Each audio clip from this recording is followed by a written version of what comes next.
What's good, YouTube? Welcome back. It is another solo reaction on my solo channel, Lazy Daze Tubby. I am doing some more Sabaton History reaction for you guys today. I had just done the Smoking Snakes song. I really enjoyed it, so I'm jumping on the Sabaton History reaction for this, guys. Really looking forward to finding out some more details of where they got their inspiration from. If you guys are enjoying my content, like, comment, subscribe. If you haven't already, head over to Sabaton History's page. A link will be in the description box down below, but we are just going to jump straight into this one. I'm Indy Nidell. And I'm Per from Sabaton, and this is Sabaton History.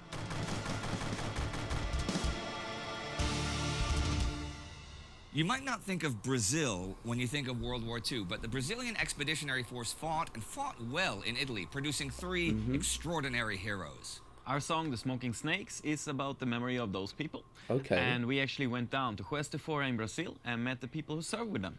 Now, Per is going to tell you a bit about the song, but I'm going to tell you about the Brazilian Expeditionary Force. Okay.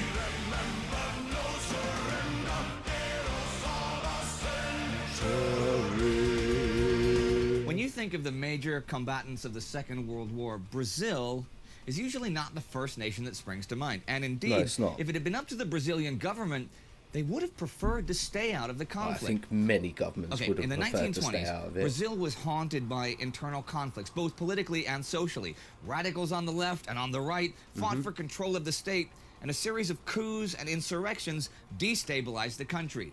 The rise of Getulio Vargas in the wake of the Brazilian Revolution of 1930 meant that, on the one hand, Brazil began an era of industrialization and social reforms, Right. while on the other hand, the country slowly shifted into authoritarian dictatorship. By 1937, Vargas was basically ruling the country by martial law. But although he had been inspired by and copied from the European fascists on his rise to power, he did not officially align himself with them. One major reason he did not was the growing influence of the United States. The U.S. So felt close that to him as Brazil, well. most of Central and South America was part of its sphere of economic influence and watched carefully for any signs of foreign influence. And indeed, there was a growing German influence in South America, especially in Argentina, Brazil's major enemy and rival. Though both countries had significant German and Japanese minorities who influenced public opinion. When the U.S. joined the war after Pearl Harbor in December 1941, American politicians acted quickly. Already in January 1942, they met with leading figures from all over South America and made an alliance with most of the nations, except Argentina and Chile. Okay. Brazilian politicians would still have gladly traded with the Axis powers, especially after Germany promised favorable arms deals for raw materials. But the U.S. made it perfectly clear that this was not cool with them, and consequences would follow. So Brazil joined their South American alliance. Okay. So, makes sense. Obviously, Germany needed the natural resources, desperate. Brazil so close, wanted to do it but couldn't. So I'm following along quite well. The Axis powers were well aware of the importance of raw materials from South America to the Allied war effort. So German and Italian submarines began targeting cargo vessels from Brazil en route to the U.S. In August 1942 alone, German submarine U-507 torpedoed and sank 5 Brazilian ships, and hundreds of dead Brazilian sailors caused a huge public outcry. Well, of course. Although the isolationistic Vargas government did not want to be involved in the war, public opinion forced his hand, and Brazil declared war on Germany August 22nd, 1942. This meant mobilizing the Army and the Navy, though both were in a rather poor state. Brazil did not have a large army anyhow, nor the equipment to outfit one. In fact, they were equipped with an amalgamation of European weapons, so they turned to the U.S. for help. The U.S. was actually not all that keen on helping out, since American industry had its hands full with equipping their own units, but they couldn't turn down the Brazilians without insulting them. Also, I think there's a bit more to that. I also think they didn't really want to arm a possible fascist country so close to their borders that once this was all over and done with, they could then turn on them and turn those weapons that they gave them on the US state. Wouldn't do much, but it's still it's still something you would be thinking about, or I definitely would, you know. So they offered to supply them with uniforms and rifles and some older artillery pieces, but everything else would have to wait. Brazil began training a division of 3 regiments with service and support companies attached to it. The Brazilian Expeditionary Force, or FEB, 25,000 men strong. Soon, American outfitted from head to toe, helmet, field jacket, boots, and knife. They still had to train with old Springfield rifles instead of the standard M1s. By July 1943, they were ready. But the tanks, half-tracks, and jeeps that had been promised had still not arrived, as they were not prioritized by American quartermasters. But where would the FEB be deployed? Guard duty on the Portuguese islands of the Atlantic was suggested. Then there was talk they would ship out to North Africa, but nothing happened for a whole year as the Brazilians waited and trained. Okay. By mid-1944, the war in the Mediterranean had progressed from North Africa to Sicily and then bogged down in Italy. With the Americans now engaged in northern France, they could use all the help they could get in Italy, where there was already a multinational force fighting at Monte Cassino. So in July 1944, the 1st Brazilian Regiment reached Italy. But the Americans there, at first, did not really know what to do with them and didn't even have enough barrack space for them. By now, there was a whole lot of discontent with the whole waiting around to do what they trained for shtick. The Brazilian soldiers were eager, but had been held back for so long that by then they had the saying, mais fácil a uma cobra cachimbo fumar do que a FEB embaçar. It is more likely for a snake to smoke a pipe than for the FEB to go into combat. Sort of like when pigs fly. The smoking snake became so popular that they made patches of it for their uniforms. However, by September 1944, they approached the front lines in Tuscany at the Arno River. Here, they had their baptism by fire.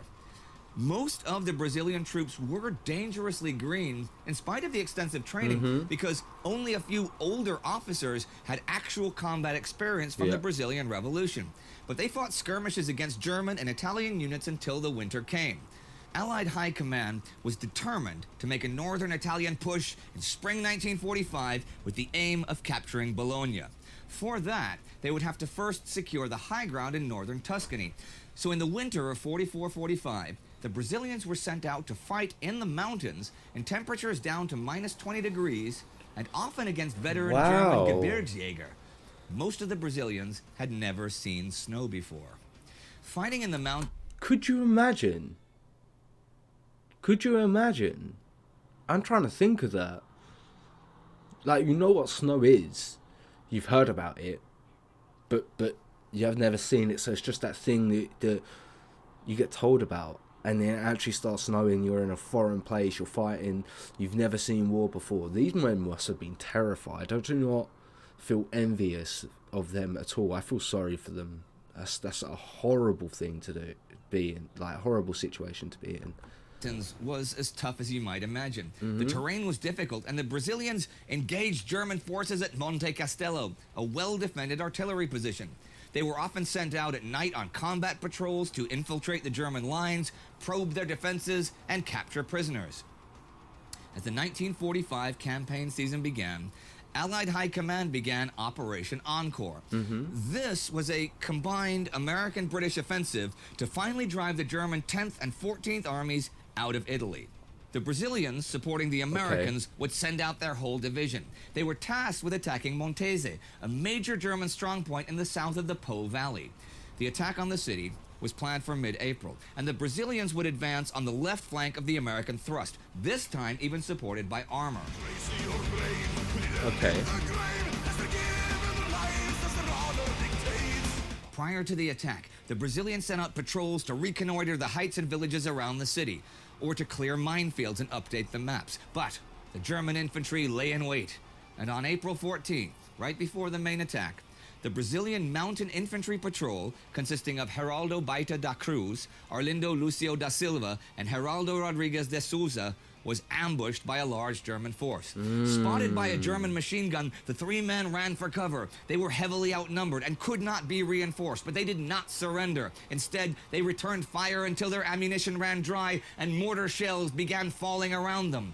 According to the legend, the Brazilians still refused to surrender and instead fixed their bayonets and advanced on the Germans. The three were killed, and the Germans then buried them and planted a cross as a tribute to the heroism the Brazilians displayed. The cross bears an inscription, which I'll get to in a moment. The battle for Montese began, and the three heroes were not the only Brazilians to die that day. Montese was liberated by the Brazilians after several days of house-to-house fighting, and this battle was both the heaviest and also the final major battle the FEB fought in the Second World War.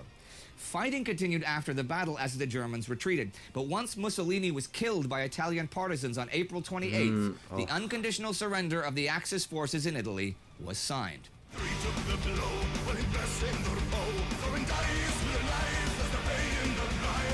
Now, I spoke with a Brazilian historian about the grave and its veracity.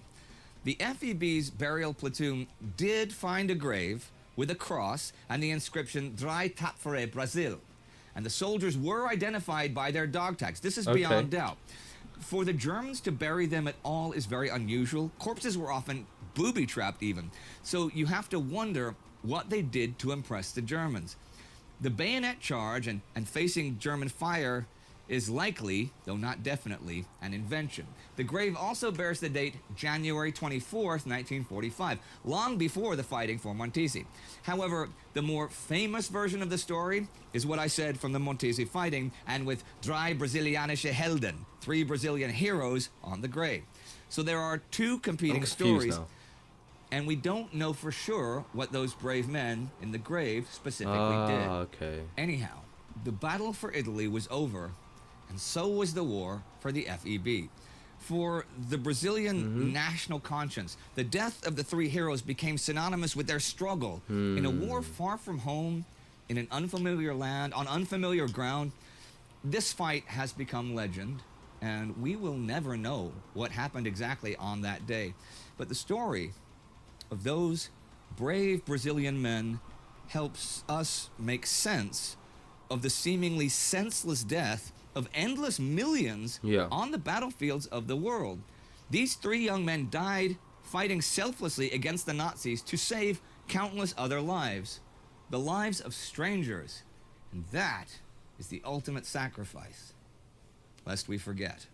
We'd like to thank Icles Rodriguez and the channel Leitura Obriga Historia for help with the research for this. There is a link to their channel in the description.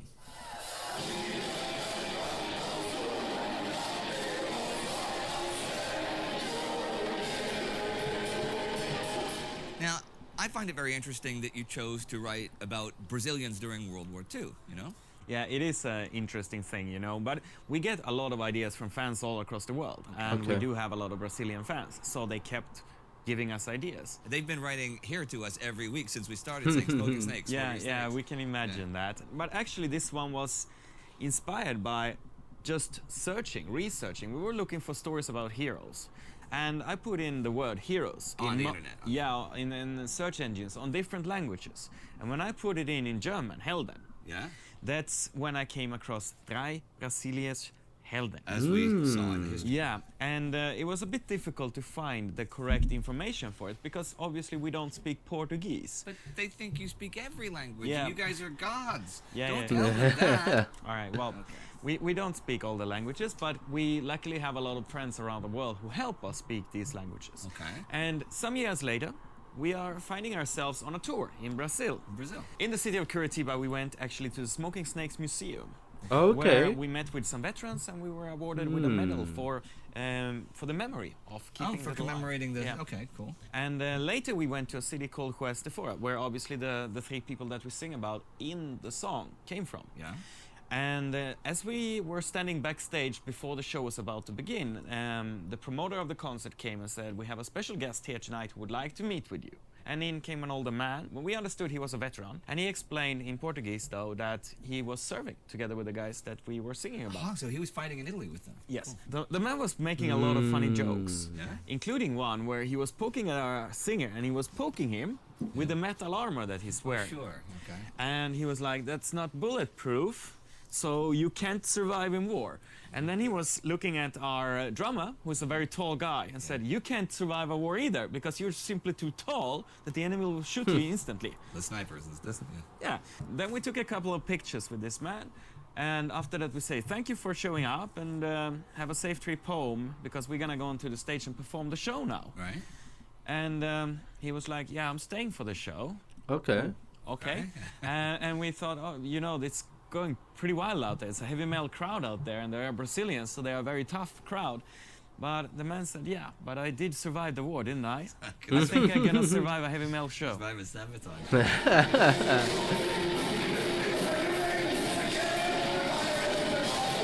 That's wholesome. There he there's is. one thing that you told me, That's so which I cool. think is really interesting. Since you your song is a tribute to these men, but there's also tributes to your song. Yeah, well, a lot of them actually. If you think about it that way, you refer to the orchestral versions of it. Yeah, okay. Yeah, because the song Smoking Snakes is obviously about the Brazilian army. And there's a lot of Brazilian army orchestras who cover this one. And I think they Okay. actually made it to one of their marching songs now. Wait, can we hear and see some of those right now?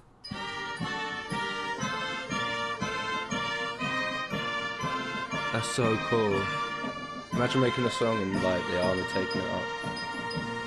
That's quite funny. Well, that's really cool that you guys get honored in return. Yeah. I mean, we always get blushed, even if it's just one person and a different band, or in this case, whole orchestras. We appreciate when people covering our tunes. Yeah.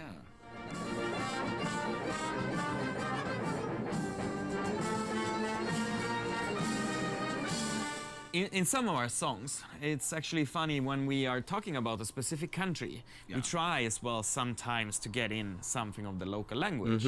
And in the song Smoking Snakes, we have a few words in Portuguese. Okay. And it is, of course, it becomes very powerful when it's in your native language. And when thousands of Brazilians sing along to Portuguese language, it sounds like this.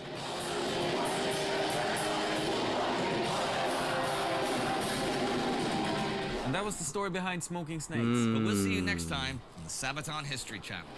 Well then, there you go. I really enjoyed that reaction and really enjoyed finding out more about the song itself. Really enjoyed the way they do this. So if you have any more suggestions, drop in the comments box down below. If you enjoyed this reaction, like, comment, subscribe, hit that notification bell, and I will catch you in the next video.